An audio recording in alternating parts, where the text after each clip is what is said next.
দিল কিতাবা বিকুয়া, হে ইয়াহইয়া কিতাবকে তুমি শক্তভাবে ধরো, আল্লাহর কিতাবকে তুমি শক্তভাবে ধরো।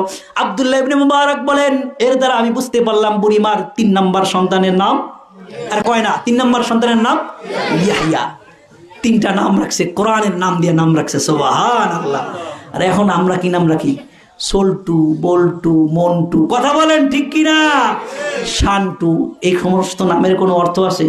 শান্টু এই নামের কেউ থাকলে খবরদার আমার উপর রাগ করেন না, এটা পিতামাতার কর্তব্য ছিল। হাদিসের মধ্যে আসছে যে সন্তানের যে সমস্ত হক, এর মধ্যে অন্যতম হক হলো যে আইয়ুহসিনা ইসমাহু, সন্তানের জন্য উত্তম একটা নাম চয়ন করবে। সন্তানের নাম রাখছে শান্টু, কোনো অর্থ আছে? সন্তানের নাম আছে মন্টু, কোনো অর্থ আছে? বল্টু, এই সমস্ত নামের কোনো অর্থ আছে?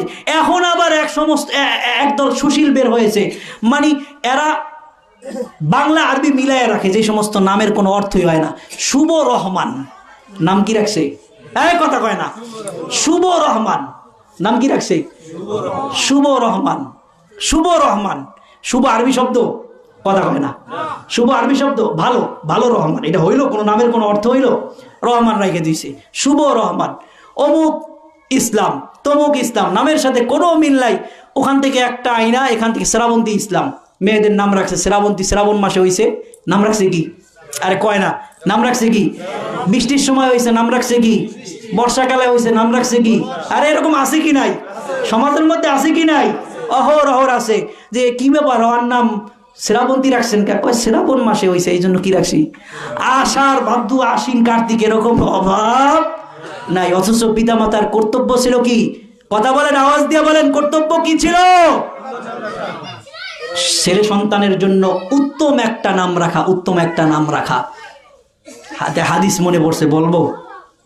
এক কথা কয় না, বলবো? ওমর রাদিয়াল্লাহু তাআলা আনহুর কাছে এক লোক যায় শিকায়েত করছে যে হুজুর, আমার সন্তান আমার কোনো কথাবার্তা শোনে না, পিতামাতার হক আদায় করে না।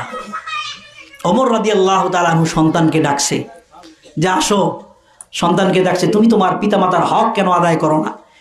এবার সন্তান বলতেছে, আমি যে পিতামাতার হক আদায় করব, পিতামাতার কিছু হক আমার উপরে আছে কিনা? কয় হ্যাঁ, পিতামাতার হকও তোমার উপর আছে। কয় হে আমিরুল মুমিনিন, পিতামাতার হক কি? এবার আমিরুল মুমিনিন ওমর রাদিয়াল্লাহু তাআলা আনহু বলতেছেন, পিতামাতার হক হলো, সন্তানের উপর পিতামাতার হক হলো তার জন্য উত্তম মা নির্বাচন করবে, এবং 1 নাম্বার হক হলো তার জন্য উত্তম মা নির্বাচন করবে। 2 নাম্বার হক হলো তার জন্য আইয়ুহসিনা ইসমাহু, উত্তম একটা নাম রাখবে। 3 নাম্বার হক হলো ওয়ায়ুআল্লিমুহু মিনাল কিতাব, এবং তাকে কোরআনের শিক্ষা দিবে। এবার ওই যুবক উত্তর দিচ্ছে, হে আমিরুল মুমিনিন, আমার পিতা আমার কোনো হক আদায় করে নাই। এই 3টা হকের কথা বলছেন, একটা হকও আমার জন্য আদায় করে নাই। আমার জন্য সর্বপ্রথম একজন মা নির্বাচন করছে, এই মা হলো মুশরিকা। মা কি? মুশরিক, ঈমান নাই, এমন একজন মা আমার জন্য নির্বাচন করছে। 2 নাম্বার, আমার যে নাম রাখছে এই নামের অর্থও ভালো না, আর কোরআন থেকে আমাকে কোনো শব্দ শিক্ষা দেয় নাই। 10 টাকা, আরে কথা কয় না, 10 টাকা। তো পরে যাইয়া বুড়াকালে যাই আফসোস করলে হইব যে পোলাপানগুলি কথা শোনে না? আফসোস করলে হইব?